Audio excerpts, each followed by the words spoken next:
Bonjour, petite vidéo aujourd'hui pour vous parler du MACD et du Momentum. Je vais vous illustrer cela avec l'indicateur MACD+, qui est affiché sur la partie basse ici de mon écran, qui possède des fonctionnalités additionnelles par rapport au MACD standard, et cela, ça vous aidera à devenir un pro de la lecture du Momentum. Et cerise sur le gâteau, il possède aussi plusieurs types d'alertes qui vous permettront d'intégrer cela à vos bots de trading. Alors, mais qu'est-ce que c'est que le Momentum? En fait, c'est la mesure de la vitesse et du sens d'évolution d'un actif. Si vous voulez, ça va traduire la tendance et la force du prix sur un actif. Je vous propose qu'on décortique tout cela ensemble. Alors en premier lieu, déjà comment ajouter l'indicateur MACD+ à vos charts? Vous allez dans le menu indicateur, script sur invitation ici, et vous choisissez MACD Momentum et Divergence.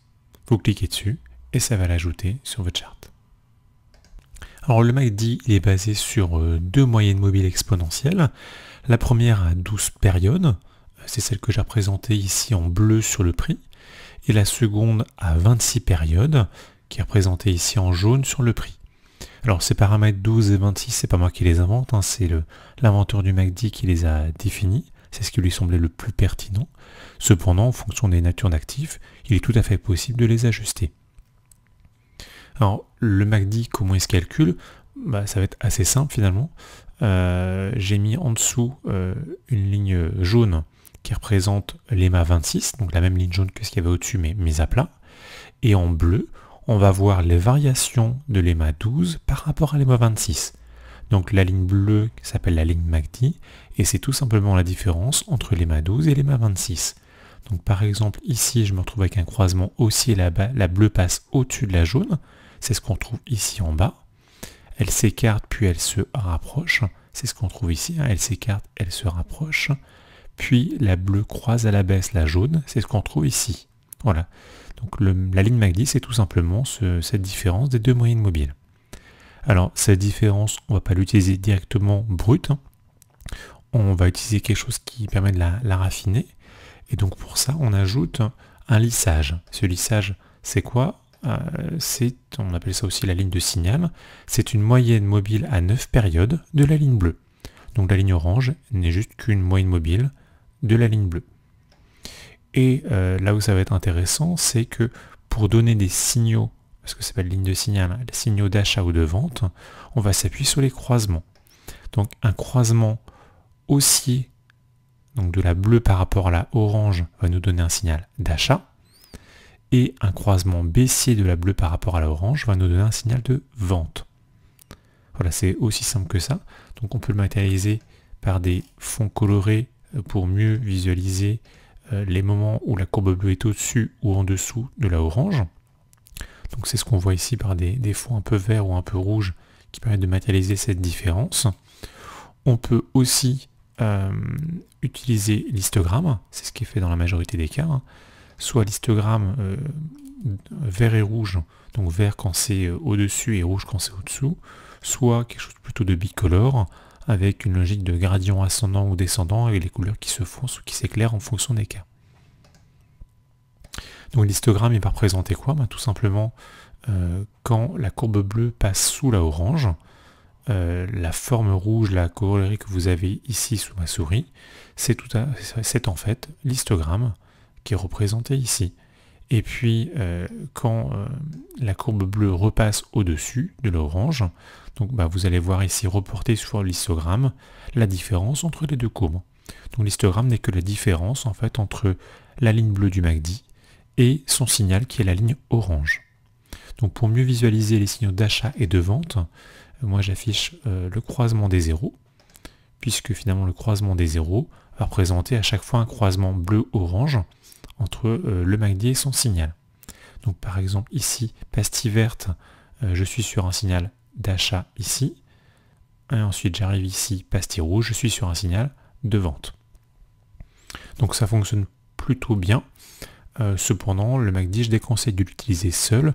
Le mieux, c'est de l'utiliser en combiné avec d'autres indicateurs, d'autres signaux, d'autres types d'informations. L'idée, c'est plus de travailler sur une tendance qui s'établit pour pouvoir exploiter le momentum du MACD.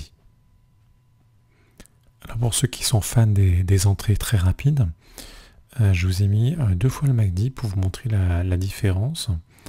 Je vais baisser un petit peu ici, on verra mieux. Pour vous montrer la différence entre le MACD configuré avec les paramètres standards, ici, donc l'option standard avec les moyennes 12, 26 et le signal à 9 périodes, et le MACD configuré ici en mode réactif avec les mêmes moyennes mobiles. Et donc la différence va se porter sur le croisement des zéros, donc les pastilles vertes et rouges que vous voyez sur le MACD. Donc le standard, en fait, il va vous donner par exemple une entrée ici avec une sortie à ce niveau-là, alors que le réactif va vous donner une entrée ici avec une sortie à ce niveau-là, puis une seconde entrée ici avec une sortie à ce niveau-là, alors que le standard va vous donner une entrée un tout petit peu plus tard avec une sortie un tout petit peu plus tard. C'est l'effet des moyennes mobiles qui fait qu'on a un léger décalage temporel entre le comportement du prix et le signal donné. Donc le mode réactif vise à atténuer en fait ce décalage. Pareil ici, on a une entrée à ce niveau-là, alors que le standard nous donne une entrée 2 bougies plus loin. Et on a une sortie qui est aussi beaucoup plus rapide par rapport à celle qui est donnée par le standard. Donc tout ça, c'est à pondérer, à peser en fonction de vos stratégies. Est-ce que vous êtes plus dans une approche d'avoir des indicateurs très très nerveux ou des indicateurs qui vont plutôt vous guider par rapport à des tendances qui sont établies, quitte quelquefois à avoir un peu de retard, soit sur les entrées, soit sur les sorties. C'est un juste équilibre à trouver par rapport à votre manière de trader, comment vous êtes à l'aise. Alors je trouve que le signal du MACD, il peut être prématuré dans certains cas, ou inapproprié, notamment quand les moyennes mobiles, comme ici, sont assez proches. Quand elles se tournent autour, ici aussi on a le même sujet, elles vont se chevaucher plusieurs fois. Pour éviter ça, je m'appuie moi sur la théorie de Dow, qui nous dit qu'un enchaînement de creux et de sommets ascendants traduit une tendance haussière, alors qu'un enchaînement de creux et de sommets descendants traduit une tendance baissière. Donc en l'appliquant au MACD, là on arrive sur les fonctions bonus de ce MACD, je vais ajouter le contour de l'histogramme qui va être un contour coloré en fonction de cette théorie de Dow. Alors pour y voir plus clair, je vais enlever les éléments qui ne vont pas nous intéresser pour qu'on puisse se concentrer là-dessus. Et donc on va par exemple ici observer que on a un creux, un tout petit sommet, un autre creux, et dès qu'on va dépasser ce sommet, on va être du coup dans une logique d'une tendance ascendante, et ça va donner d'autant plus de pertinence au signal MACD qui va arriver. Donc autant ce premier signal, le petit point vert, je ne l'aurais pas pris, basé sur ce principe-là.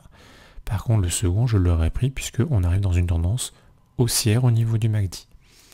Je vais essayer de trouver un exemple dans l'autre sens.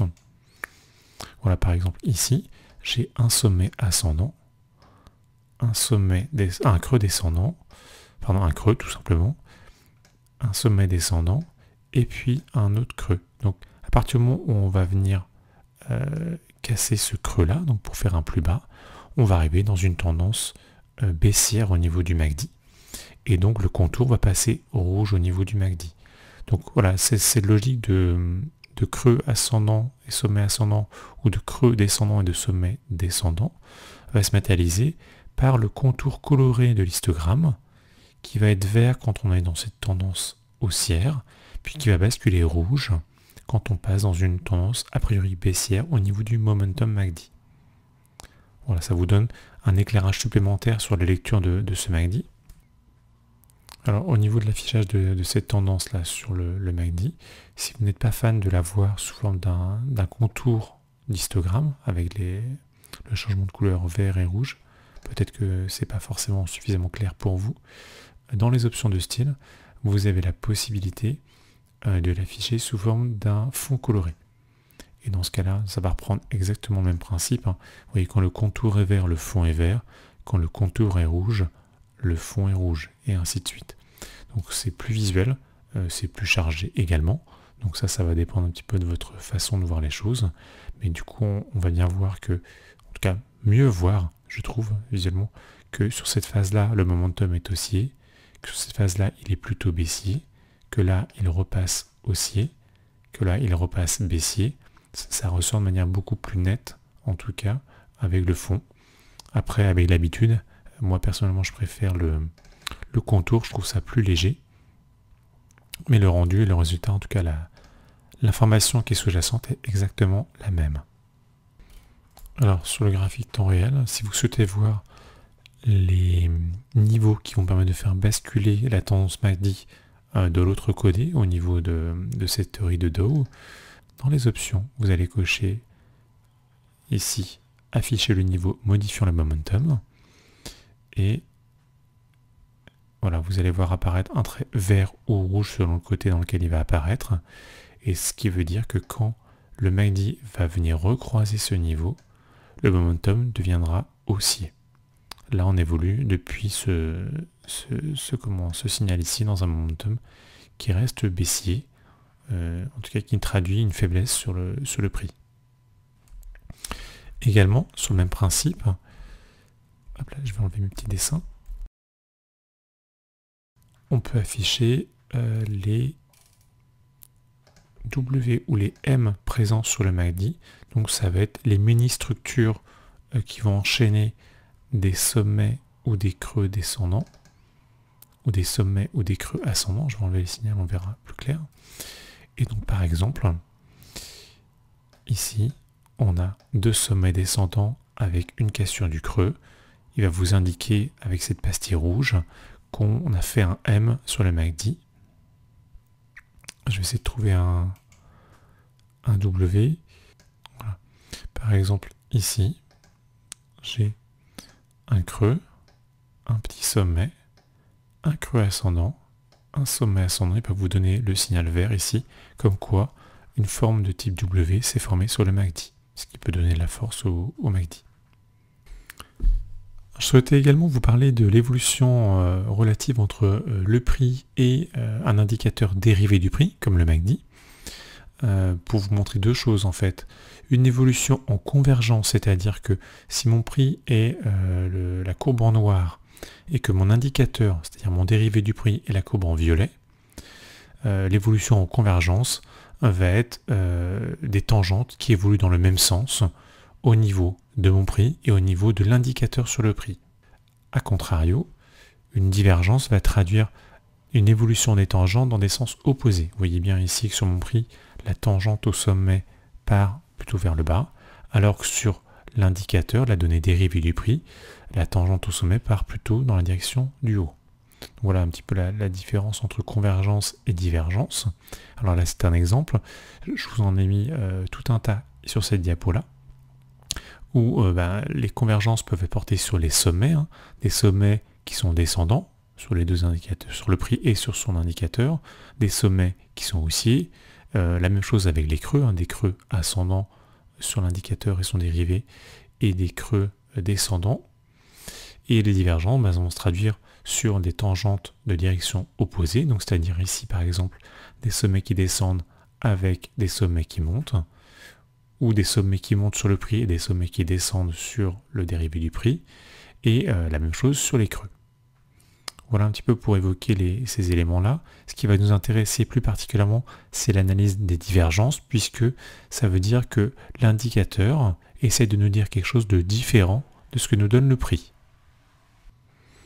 Alors pour faire apparaître les divergences au niveau de l'indicateur, dans les options de l'indicateur, il suffit de cocher « Afficher les divergences avec le prix ». Pour les rendre plus lisibles, je vais masquer la ligne de signal et le MACD. Et on va voir apparaître des traits au niveau des sommets et des creux de l'indicateur qui vont faire écho à ces fameuses tangentes que j'évoquais. Ici, la tangente au prix est plutôt ascendante et ici, on va voir que la tangente est plutôt descendante, ce qui est signe de consolidation, en tout cas de faiblesse au niveau de l'évolution du prix. Le prix commence à perdre de la force. Et donc, d'abord, va se passer une consolidation qu'on constate ici. Puis, si le prix continue à perdre de la force, une petite baisse.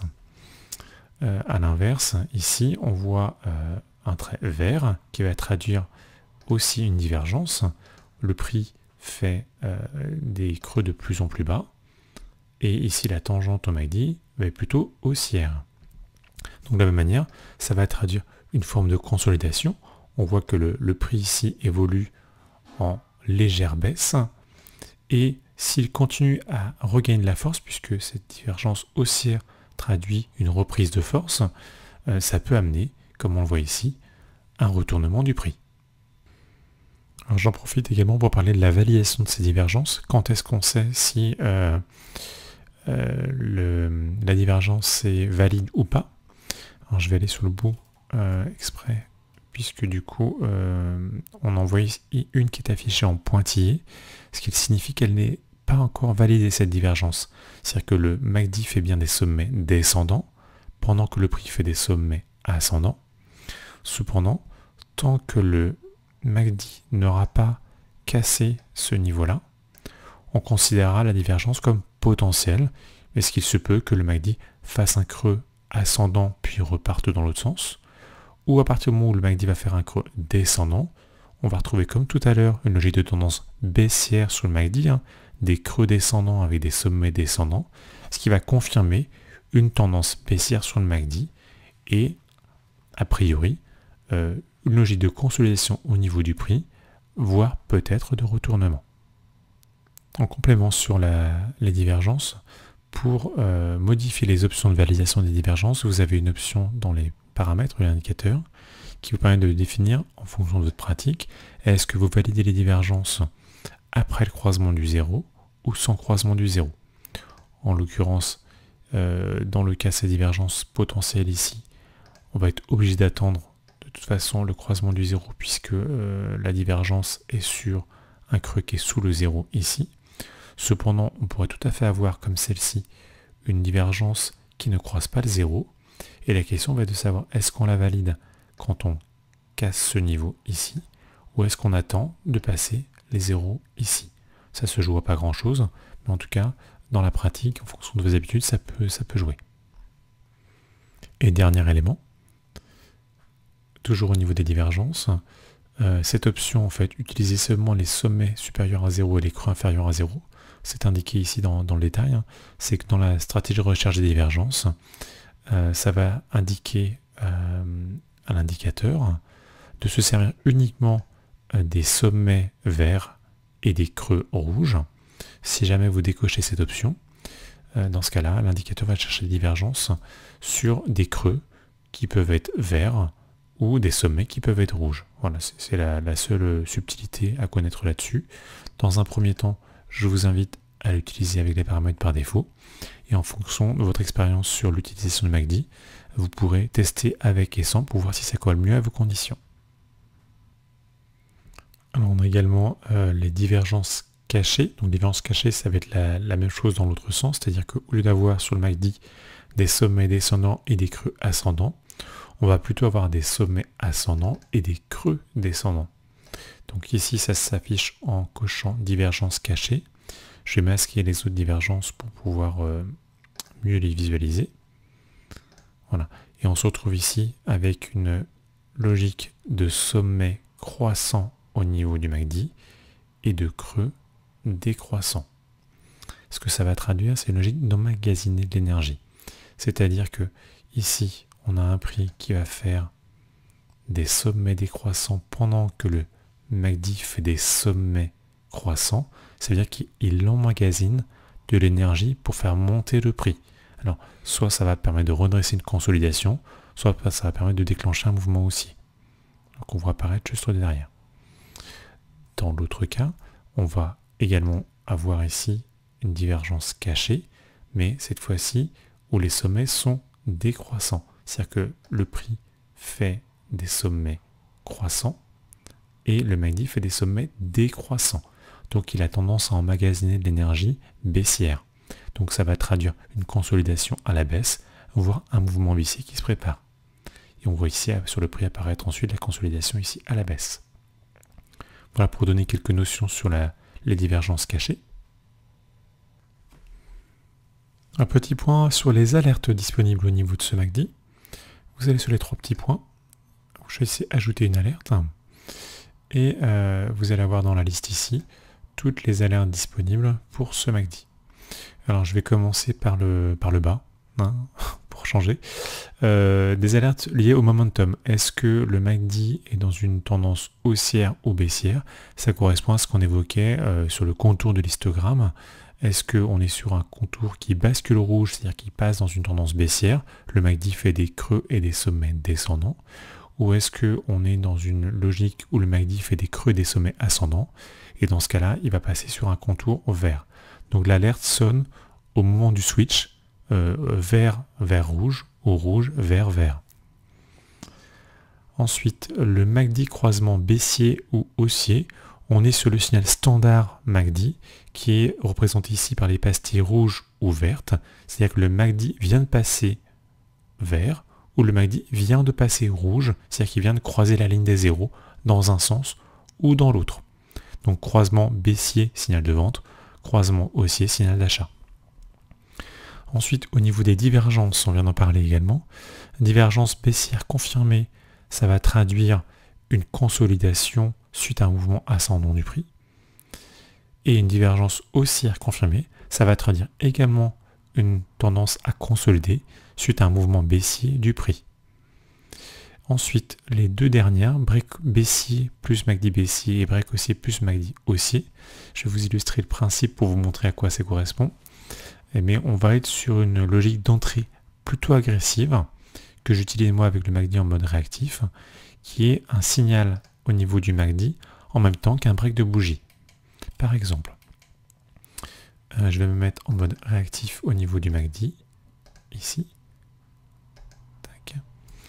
Et donc, je vais attendre alors le signal qui va être un break de bougie et un MACD vert. Donc le MACD passe vert ici. Et donc ça veut dire que le signal va sonner au break de cette petite bougie, enfin de la mèche de cette bougie, je vais zoomer ici. Donc dès que la bougie en cours va casser cette mèche, et en même temps que le MACD devient vert, ce qui est le cas, puisqu'il était rouge avant, donc il va passer vert au niveau de la montée de cette bougie-là, vous aurez ce signal, qui est pour moi un signal d'achat dans ce cas-là. Et je vais vous en trouver un dans l'autre sens. Si vous cherchez des ventes, alors peut-être pas là où il y a des petits signaux qui se combinent, mais plutôt ici, on va aller chercher un passage en rouge du MACD avec un break de bougie. Donc là, ma bougie, elle ne break pas. Celle-ci, est-ce qu'elle est breakée? Il faut que j'aille voir plus dans le détail. Donc là, on est à 43 584. Ici, on a breaké. Donc ça veut dire que dès que la mèche de cette bougie va venir casser celle-ci, le MACD sera rouge, donc ça va donner un signal de vente. Voilà, on est sur des entrées très agressives, mais qui permettent, à partir du MACD combiné à des cassures de mèche au niveau du prix, de pouvoir définir des signaux d'entrée ou de sortie plutôt agressifs. Donc j'ai basculé en 15 secondes exprès pour pouvoir montrer rapidement les alertes sans attendre pendant des heures. Donc ici, j'ajoute mon alerte du break baissier, donc qui va être une entrée assez agressive à la vente. Hop là. Je vais faire la même chose avec mon alerte sur le break haussier. Et je vais attendre, donc les alertes doivent apparaître normalement là où il y a le petit réveil, elles sont ici. Et je vais attendre que ça sonne pour prendre une position. Donc là, le MACD est vert, donc je vais plutôt attendre un break baissier.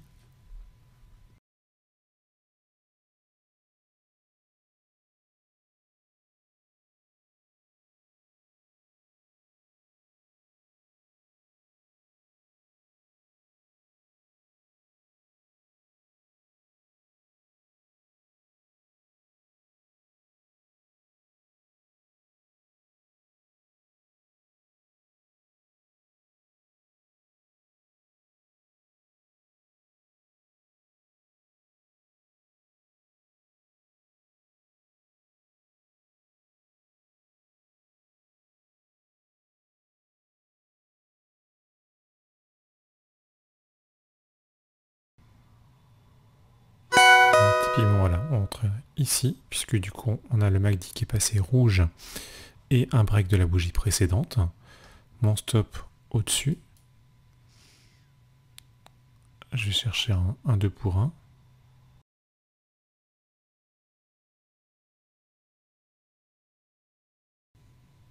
Voilà, c'est fait. Donc voilà, c'est des entrées très agressives, mais qui peuvent donner des bons rendements si vous voulez jouer avec des risques très très modérés sur des petits R. On va essayer d'en trouver un dans l'autre sens maintenant.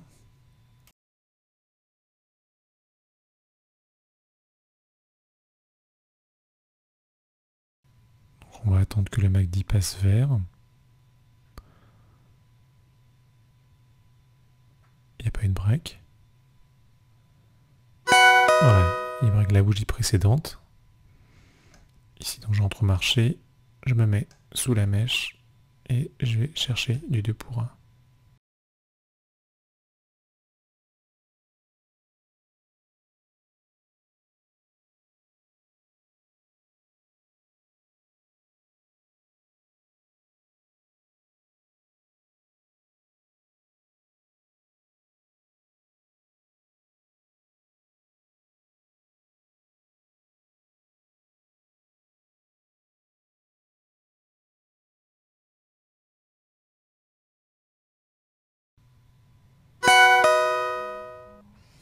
Alors là, on a un signal inverse. Donc moi, je serais d'avis de sortir ici à break-even, puisque du coup, au moment où ça sonne, on était à peu près sous ce niveau-là. Et du coup, on a le signal dans l'autre sens, donc ça veut dire qu'on serait sur une prise de trade dans l'autre sens. Donc je vais annuler celui-ci. Voilà, on serait... Est-ce que le top aurait été pris? Il aurait été pris. Donc c'est intéressant de se dire, quand mon signal inverse sort, ce qui était ici, on peut encore sortir à break-even. Donc je vais essayer de le rejouer si on arrive à repasser vert au niveau du MACD.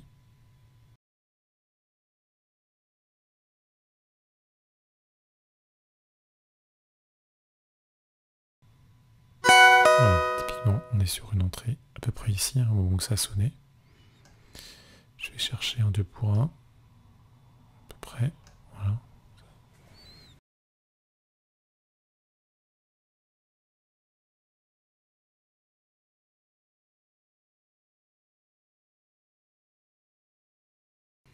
Et voilà, c'est fait.